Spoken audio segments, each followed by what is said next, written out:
महाराष्ट्र के पुणे जिले में आरएसएस के 100 वर्ष पूरे होने पर खास समारोह का आयोजन किया गया।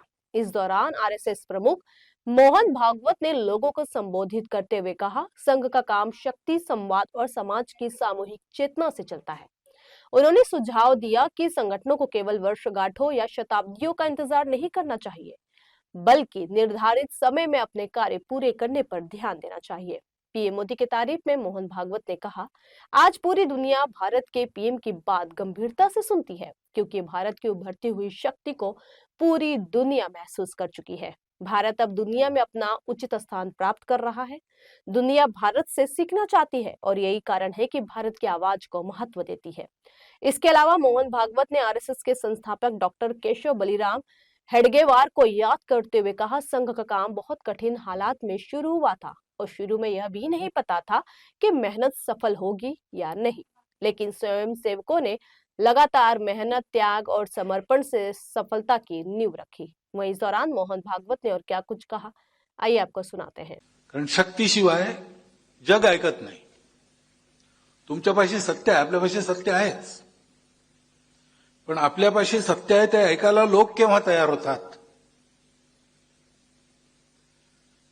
आता जगामध्ये भारताच्या पंतप्रधानांना लोक ऐकतात. का ऐकतात? कारण ही भारताची जी शक्ती ज्या ठिकाणी जेव्हा प्रकट व्हायला पाहिजे त्या ठिकाणी तेव्हा प्रकट व्हायला लागली आणि त्यामुळे जगाला बोध झाला.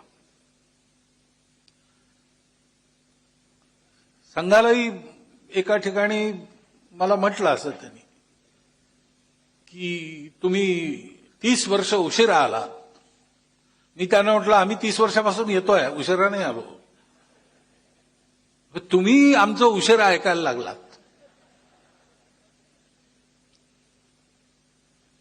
कारण दिल्लीच्या व्याख्यानाचा उल्लेख झाला. त्या लोकांना आम्ही बोलावलं असतं 30 वर्षापूर्वी तर ते आलेच नसते.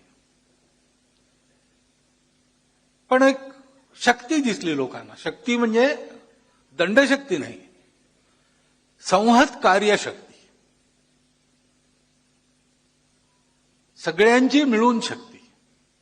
आणि संघ जेव्हा संहत कार्यशक्ती म्हणतो तेव्हा त्याला संपूर्ण समाजाचं संघटन अभिप्रेत असतं.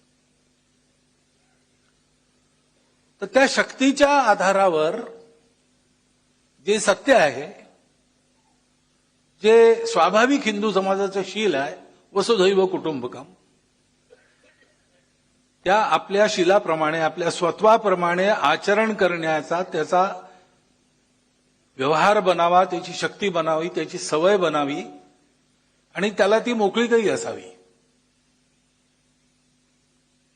या दृष्टीने काम करायचं. विचारही परंपरेने दिलेला विचार आहे. या जसं असं म्हणतात की जगातला जो भौतिकवादी जड विचार आहे त्याच्या मुळाशी अधिष्ठान विज्ञानाचं आहे. अधिष्ठान पक्क नसलं, क्षणोक्षणी बदलत असतं, तर मग त्याच्यावर उभारलेलं सगळं बदलत असतं. ते आपण अनुभव घेतो. न्यूटनचं विज्ञान होतं ते आज चालत नाही, आज दुसरं विज्ञान आहे. त्याच्यामुळे सगळ्या गोष्टींची उपपत्ती वेगळ्या प्रकारे लावायची गरज आहे. पण आपल्या जुन्या अहंकारांना पकडून लोक त्याच बदललेल्या विज्ञानाची दखल न करता त्याच साकोरीतून चालायचा अट्टास करतात. त्यातून समस्या उत्पन्न होतात. असं होतं. पण आपल्याला जे अधिष्ठान परंपरेने मिळालं आहे ते शाश्वत सत्य आहे. आजच्या भाषणात ती ऍब्सोल्यूट रियालिटी आहे. ते आहे की एकतेतून विविधता उत्पन्न झाली आहे. एकता जड आहे की चेतन आहे वगैरे वगैरे दर्शनांचे वादविवाद आहे. पण मूळ हे आहे, भारतीय सगळ्या विचारांचा प्रारंभ बिंदू इथे आहे आणि सगळे एकातूनच उत्पन्न झाले असल्यामुळे सगळे संबंधित आहेत आणि संबंधित असल्यामुळे समन्वयाने चालायचं आहे, मिळून चालायचं आहे. तर त्याला धर्म आवश्यक आहे. एकटा माणूस आहे त्याला काही धर्माचं बंधन नाही, कारण तो एकटाच आहे. सामूहिक जीवनाची प्रजेच्या जीवनाची, सृष्टीच्या जीवनाची धारणा जो करतो तो धर्म आहे.